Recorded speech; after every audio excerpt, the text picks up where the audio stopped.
విచిత్రాల నిధి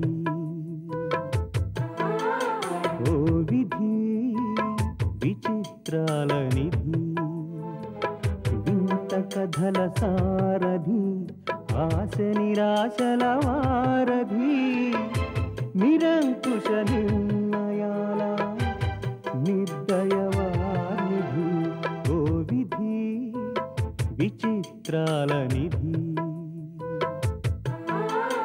ఓ విధి విచిత్రాల నిధి. లచ్చిందేవ్ గారికి ఎవ్వులు నీతులు చెప్పక్కర్లేదు. మీకు కావాలనుకుంటే ఆయమ్మ చెప్తారు. ఆయమ్మ ఒప్పుడు మీలాగా తప్పుడు పనులు చేయరు. అందరికి పనికొచ్చే మంచి పనులే చేస్తారు. అందుకే ఆ అమ్మగారు ఇల్లు పెళ్లి పందినాక కలకల కలకల ఆడుతూ ఉంటుంది. ఆ ఇంట్లో అందరూ నవ్వుతూ సంతోషంగా ఉంటారు. ఆ అమ్మగారికి సెలసా నెయ్యగొరుతూ పెళ్లి కూడా కుదిరిపోనది. ఇవాళ రేపు అయిపోద్ది. ఎప్పుడైనా మంచోళ్ళకి మంచే జరుగుద్ది, అది గుర్తుంచుకోండి. సన్నాసి సన్నాసి రాసుకుంటే బూడిదరాలుద్దని మీరు మా అమ్మగారు రాసుకుంటే పాపాలు పుట్టే రాస్తుంది. అందుకే ఇంట్లో ఒక సందడి నేరు సంబడం లేదు, ఓ పండగ లేదు పగ్గం లేదు, ఒక చుట్టాన్ని నేరు పక్కాన్ని నేరు. ఇంత పెద్ద ఇంట్లో ఏకో నారాయణను మా అమ్మగారు ఒక్కరే మిగిలిపోనారు. ఇప్పుడంతే కాలుసే ఆడుతుంది కాబట్టి తీరుబడక కూకుడు మాటలు చెప్తున్నారు. ఈ పాప ఇలాగ పెరిగిపోయి అవి పడిపోయి మంచం ఎక్కితే చూడడానికి కూడా ఎవ్వులు రారు. ఎవ్వుల దాకా ఎందుకు? పరమేశ్వరా పరమేశ్వరా అని మా అమ్మగారు చుట్టూ 10 సార్లు తిరుగుతున్నా, నువ్వే రావు. మా అమ్మగారు ఎరుమాలో కాబట్టి మీ మాటలు నమ్ముతూ ఇలాగ పాప పనులు చేస్తున్నారు. ఇవన్నీ ఏదో రోజు బెడ్స్ కొడతాయని నా అనుమానం.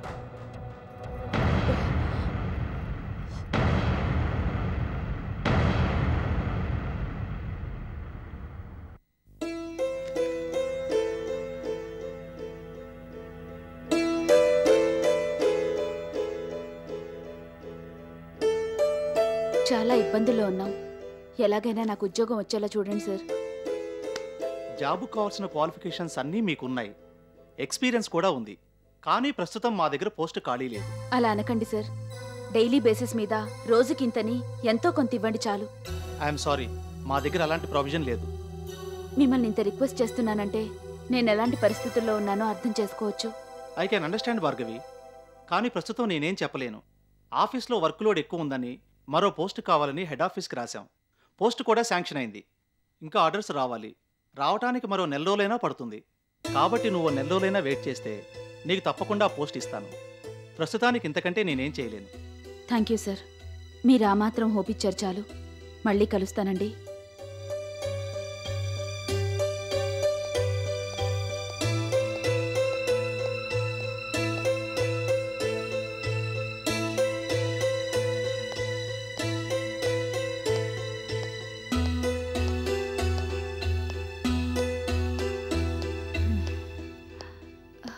భార్గవి,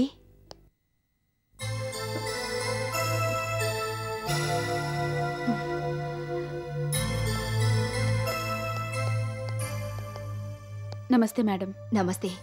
నువ్వేంటి ఇలా వచ్చావు? ఇక్కడ ఆఫీస్లో పనుండొచ్చాను మేడం. ఉద్యోగం కోసం ట్రై చేస్తున్నావా? అబ్బే అదేం లేదు మేడం. అదే ఉద్యోగం కంటిన్యూ చేస్తున్నావా? అవును మేడం. మీ అమ్మగారు ఎలా ఉన్నారు? బాగున్నారు మేడం. మీ చెల్లెలు ఎక్కడ చదువుతుంది?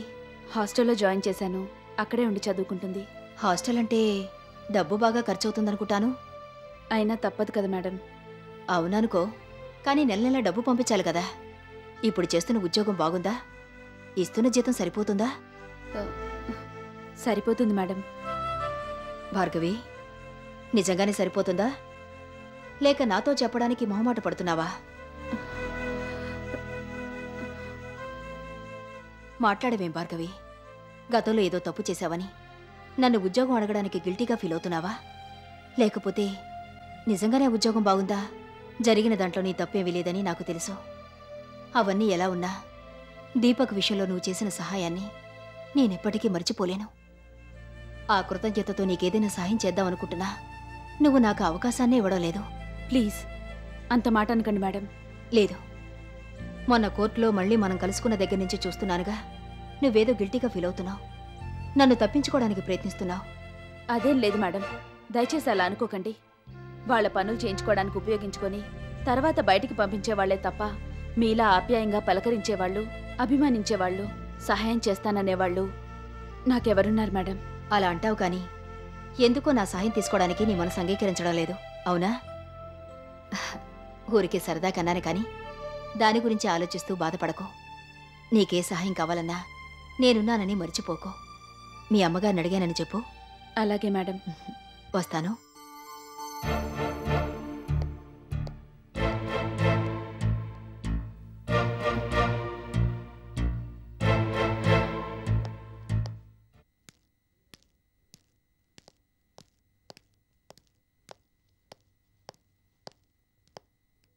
భార్గవి, షాప్ ముందు నుంచి వెళ్తూ కూడా పలకరించకుండా వెళ్ళిపోతున్నావేంటి? లోపలికి రా.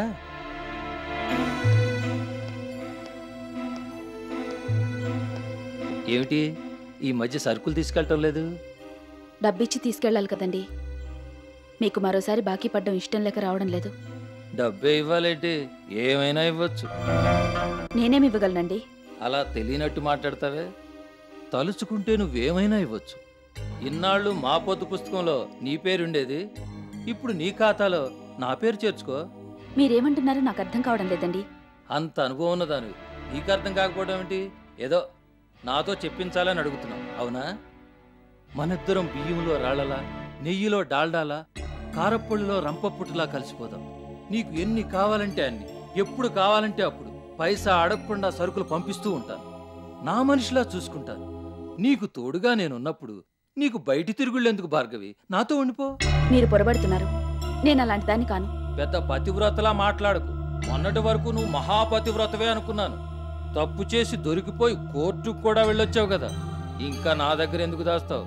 అయినా ముసలాడు మీ హౌస్ ఓనర్ కన్నా నేను తీసిపోయానా? ఏంటి మీరంటున్నది? ఇంకేం చెప్పకు. వాడు 3,000 ఇచ్చి మీ బాకీ తీర్చినప్పుడే నాకు అనుమానం వచ్చింది. అయినా ఇవన్నీ ఎందుకు? డైరెక్ట్ గా పాయింట్లోకి వచ్చేస్తున్నాను. మా షాపులో మేము 2 అకౌంట్లు మెయింటైన్ చేస్తాం. ఒక దాంట్లో అసలు లెక్కలుంటాయి, రెండో దాంట్లో దొంగ లెక్కలుంటాయి. ఆ రెండో అకౌంట్ లాగానే ఎవరికీ తెలియకుండా నేను మెయింటైన్ చేస్తాను. నాతో ఉండిపో.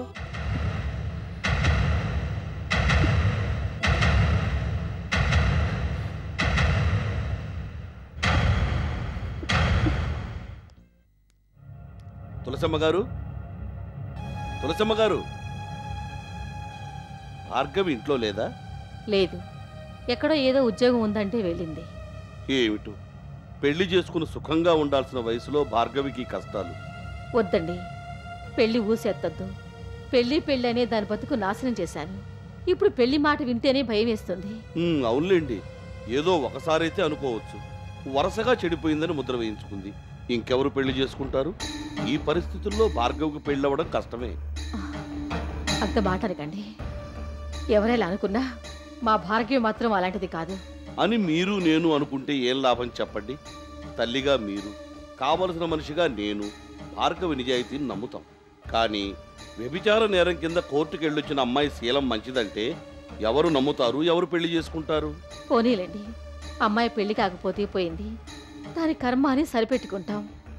భార్గవి తల్లిగా మీరు ఆ మాట అనడం నాకేమీ నచ్చలేదు. ఏదో ఒకటి చేసి అమ్మాయికి పెళ్లి చేయాలి గాని కర్మాని ఊరుకుంటే ఎలాగా? పాపం భార్గవికి కూడా తన భర్త, తన పిల్లలు, తన సంసారం కావాలని ఉంటుందిగా. ఉన్న ప్రయోజనం ఏముంది? భార్గవిని ఎవరూ పెళ్లి చేసుకోరని ఇప్పుడేగా మీరు అన్నారు. అన్నాను, కాదండం లేదు. భార్గవిని ఇంకెవరూ పెళ్లి చేసుకోరన్నాను గాని నేను పెళ్లి చేసుకోవడం లేదుగా. ముచ్చలరావు గారు, ఏమిటి మీరంటుంది? అర్థం కాలేదా? భార్గవిని నాకిచ్చి పెళ్లి చేయమంటున్నాను. మీకు పైసా ఖర్చు లేదు, కట్నం అడగను, మీరు నాకు ఇవ్వాల్సిన డబ్బు అడగను. పెళ్లి ఖర్చులన్నీ నేనే భరిస్తాను. ఈ ఇల్లు భార్గవి పేరు మీద రాసేస్తాను. ఇవన్నీ ఎలా ఉన్నా భార్గవిని పువ్వుల్లో పెట్టి చూసుకుంటాను.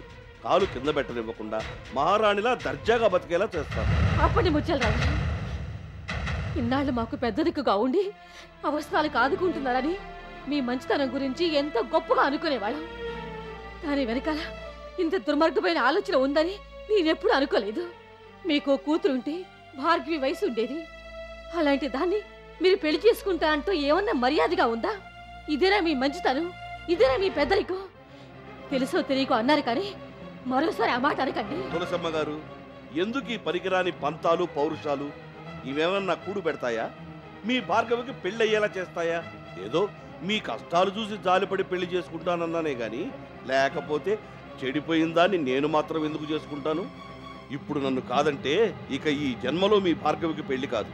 పెళ్లి సంగతి అలా ఉంచండి. చెడిపోయిన దానికి ఉద్యోగం కూడా ఎవరూ ఇవ్వరు. దాంతో మీ బతుకులు రోడ్డున పడతాయి.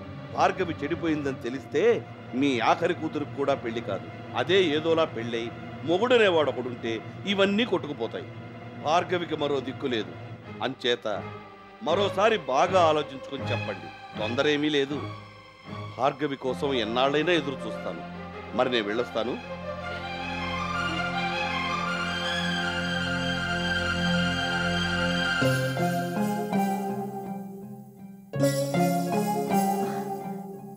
భార్గవి, ఎంతసేపు అయిందమ్మా వచ్చి?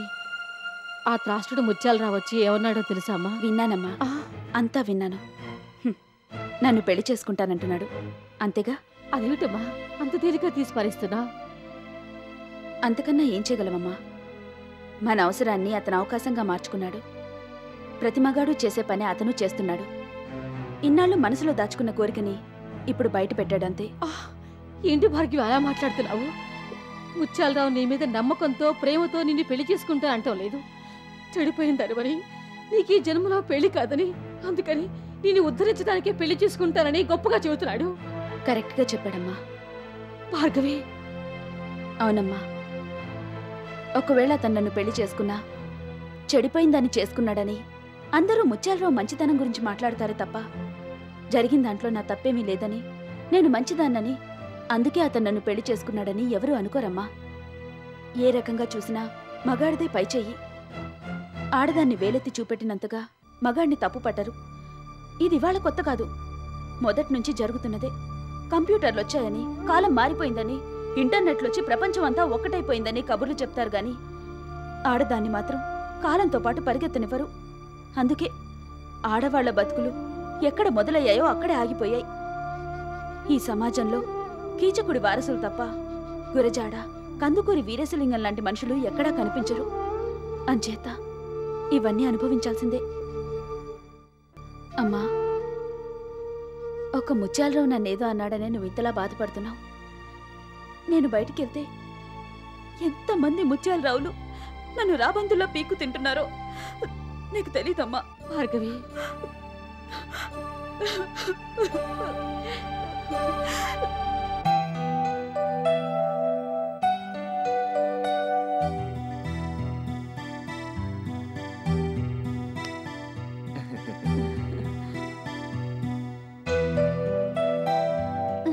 మావయ్య, కోతిమొహం వేసుకుని దొంగ చూపులు చూస్తున్నా ఈ పిల్లాడెవరు? ఇంకెవరమ్మా? మేము వద్దంటున్నా వినకుండా పెళ్లి చేసుకున్నావు కదా, ఆయనే మీ ఆయన గారు, శ్రీ శ్రీ శ్రీ వినోద్ గారు. చిచి, ఎంత వరస్ట్ గా ఉన్నాడో. ఇలాంటి వాడినా నేను పెళ్లి చేసుకున్నాను. బాధపడకు సంధ్య, పెళ్లి కూడా ఓ యాక్సిడెంట్ అన్నాడు ఓ పెద్ద మనిషి. ఇలాంటి దెబ్బలు తగులుతూ ఉంటాయి. ఏం చేస్తాం చెప్పు, ఏదైనా సర్దుకోవడమే.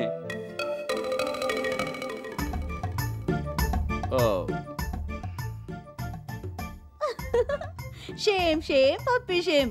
ఈ కుర్రాడెవరు మావయ్య? మన ఇంట్లో పని మనిషి ఉండేదన్నావే, ఆవిడ కొడుకా? ఒంట్లో ఎముకలు తప్ప ఏమీ లేవు. పాపం ఏదైనా జబ్బా? ఎవరు సంధ్య?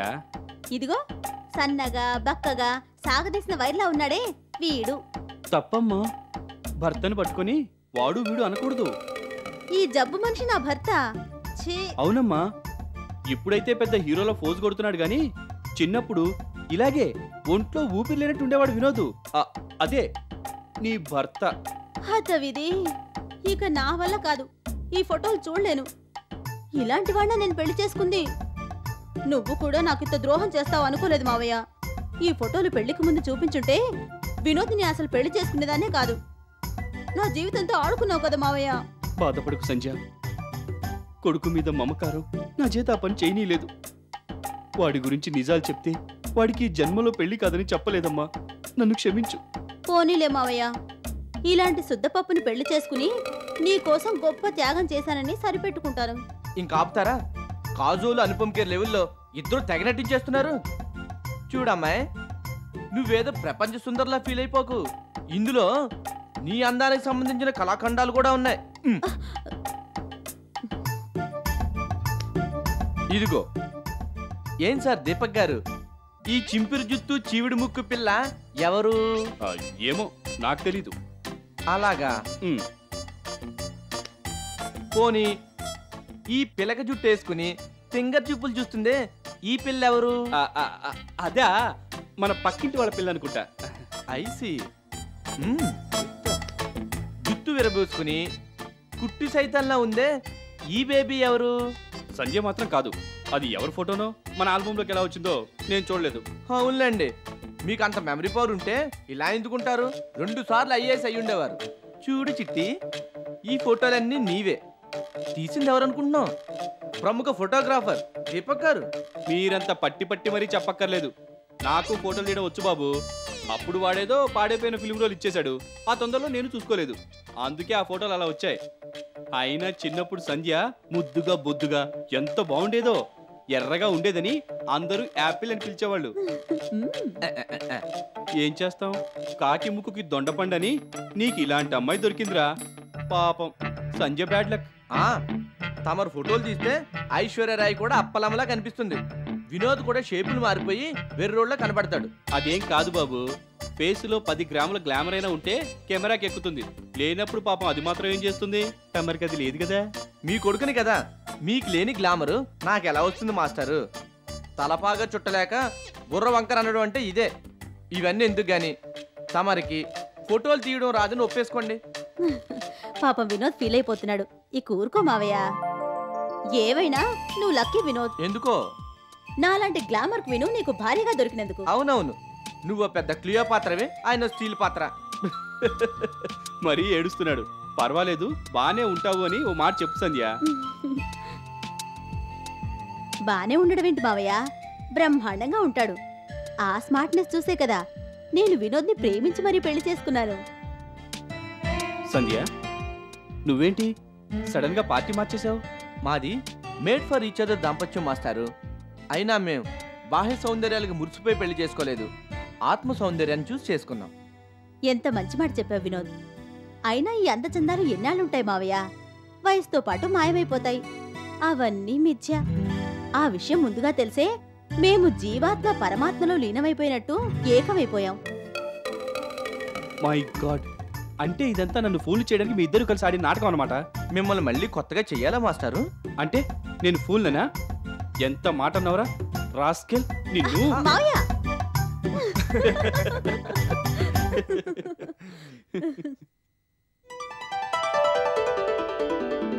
మావయ్య, ఇది మీ పెళ్లి కాకముందు తీసిన ఫోటోనా?